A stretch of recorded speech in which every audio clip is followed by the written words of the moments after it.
In this program, we're going to see the magic of using XSLT to transform your XML documents into various formats.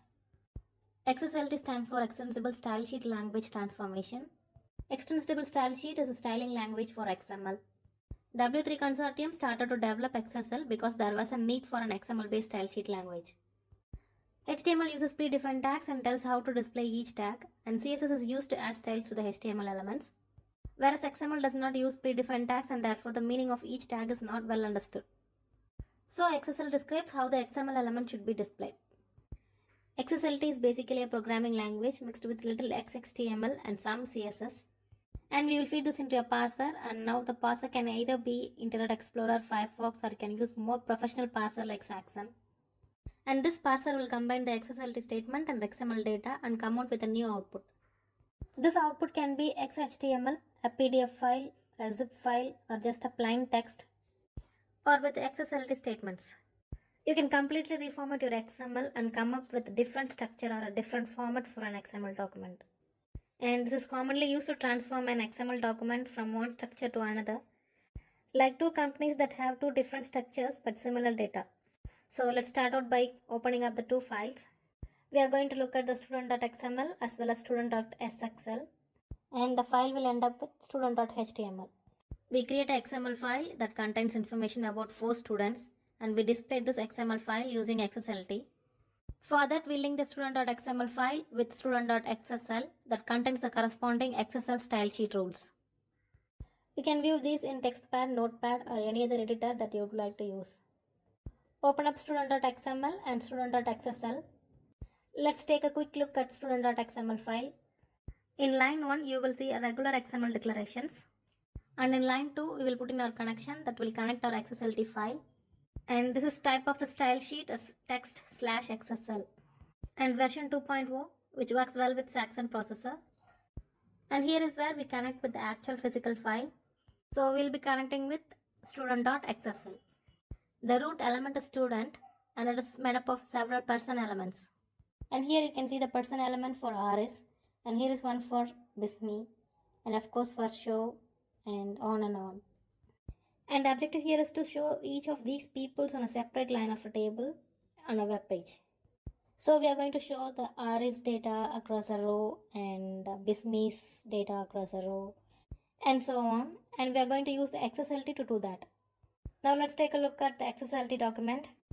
At the very top you will see the XML declaration, and that tells you that XSLT is an XML document. And we have style sheet, and this is where we set up the namespace for the document. Notice we are using version 2.0, and this is useful in current version of Saxon.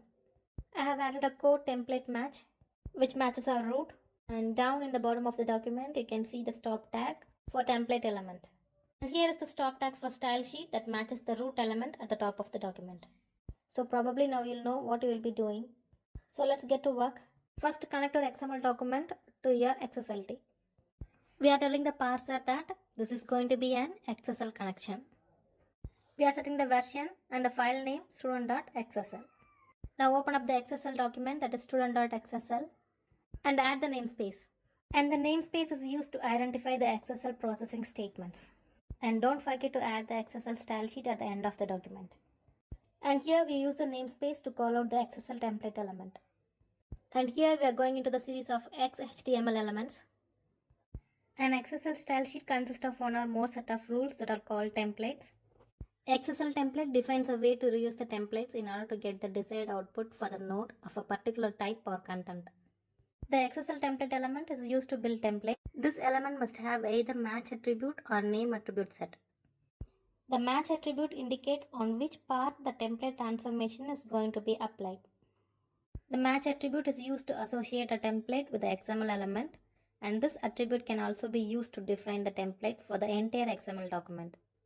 And if the value of the match attribute is XPath expression, that is the match equals /, it defines the whole document.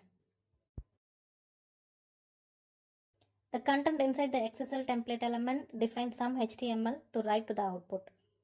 The last two lines defines the end of the template and the end of the style sheet. XSL for each element allows you to do looping in XSLT, and this element can be used to select every XML element of specified node set. That is, this element is used to apply the template repeatedly for each nodes. So this will iterate over XML nodes as defined by the expression in a select attribute. The expression defined in the select attribute is either XPath expression or a variable reference pointing to a node set in a source document.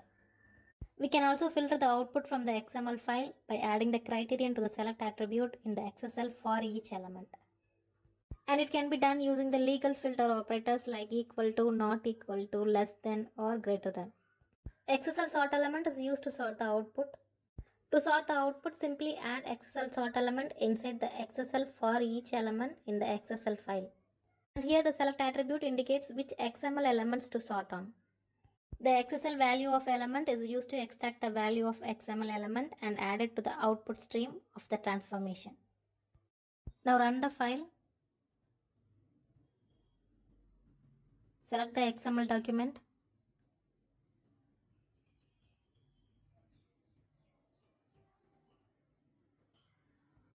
You can see the formatted XML document with XSL statements applied to it.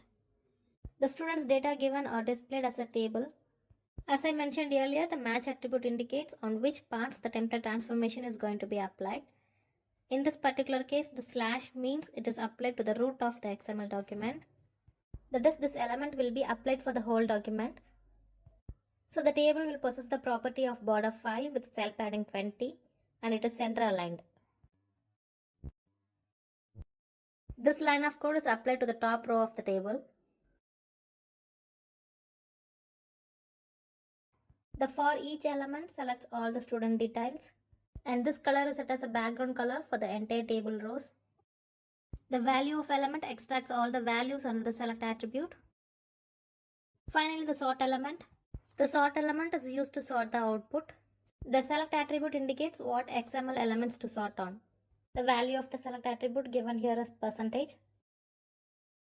And this is the result we get from the defined style sheet after sorting.